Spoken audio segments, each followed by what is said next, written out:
Bonjour à tous, c'est Yolanda. Pour célébrer notre anniversaire de mariage, mon mari et moi avons réservé un restaurant Le Sourire, un établissement recommandé par le guide Michelin, situé dans le 13e arrondissement de Paris, à la limite du 5e arrondissement. Ce restaurant propose une cuisine moderne. Ce qui m'a surpris, c'est que ce soit là, parmi les 9 tables accueillies, 4 tables célébraient un anniversaire. Venez découvrir avec nous le charme de ce restaurant. Il propose 2 menus pour le dîner, un menu principal comprenant 7 plats, ainsi qu'un menu de vin avec 5 vins d'accompagnement. Nous avons choisi le menu principal et avons également commandé un verre de vin blanc. Vous pourrez commencer par deviner combien le repas nous a coûté. Je le révélerai à la fin de la vidéo. Les amuse-bouches sont les premiers à arriver. Pas un, pas deux, mais 4. Un bosel trempé dans cette délicieuse sauce blanche. Le lait est parfumé de mini falafel. J'aime beaucoup leur présentation. Cette bouchée est composée de tranches de fruits et légumes avec des biscuits fins rafraîchissantes. C'est la 4e bouchée. Les petites feuilles Bordeaux qui ornent le centre sont très particulières. J'ai été curieuse de les goûter. Son goût acidulé m'a ramené directement à mes souvenirs d'enfance à l'âge de 10 ans. Quand j'étais enfant en Chine, je voyais souvent cette plante dans le jardin. Elle avait un goût acidulé et nous l'accueillons souvent pour la manger avec mes copains-copines. Et voilà, des décennies plus tard, je la retrouve dans un restaurant français. Quelle surprise inattendue. Pour moi, la gastronomie n'est pas seulement une expérience éphémère, surtout pour nous, les étrangers vivant loin de chez nous. La gastronomie est porteuse de souvenirs, d'évocations et de nostalgie. Je vais vous faire découvrir des délicieux restaurants chinois à Paris dans ma série Évasion culinaire. Si ça vous intéresse, laissez un commentaire et abonnez-vous à ma chaîne pour ne rien manquer.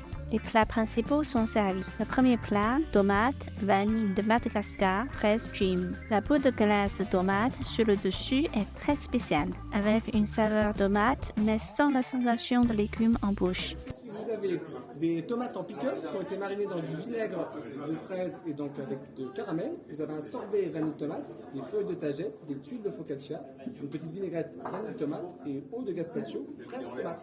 Très bien, bonne dégustation. Le deuxième plat est couteau, girolles, ventrèche de Bigorre.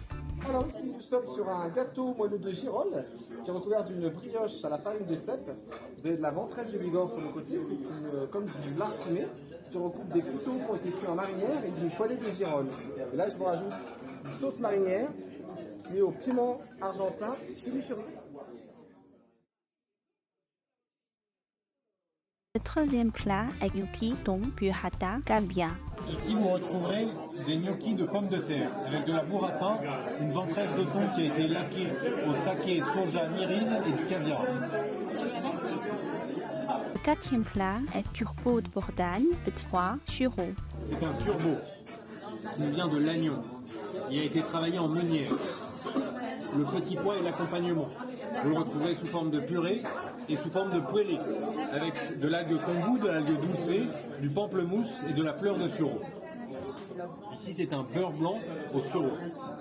Très bien. Le cinquième plat est canard à purco, asperges sauvages, framboises. Ici, nous retrouverons le canard de Chaland, qui a été travaillé dans son entièreté. Vous trouverez le magret de canard qui a été cuit sur le coq, le gyoza, qui est juste à côté, qui a été farci de cuisses de canard confites, et la framboise qui a été farcie de crème d'abat. L'accompagnement, c'est l'asperge sauvage, et ici c'est un jus de canard au vinaigre de framboise. Le sixième plat est pont l'évêque, noisettes, garvis, c'est du fromage. Ici, nous retrouverons le pont l'évêque, travaillé de 2 manières, dans sa simplicité au centre de la table, avec du panko, du gel de carvi et de la noisette torréfiée. Ici, vous le retrouverez travaillé en siphon, avec une brunoise de pont l'évêque, de la noisette et une compotée d'oignons à la pomme. Bonne dégustation. Le septième est cerise, yaourt fumé, estragon. Dîner au dessert, c'est un clafoutis à la cerise, sur lequel vous allez retrouver des cerises séchées, des cerises confites, un pesto d'estragon, du yaourt fumé. Sur le côté, vous retrouverez un crumble ainsi qu'un sorbet à la cerise, une vinaigrette à la cerise et à la vanille. Et ici, c'est une glace de yaourt fumé.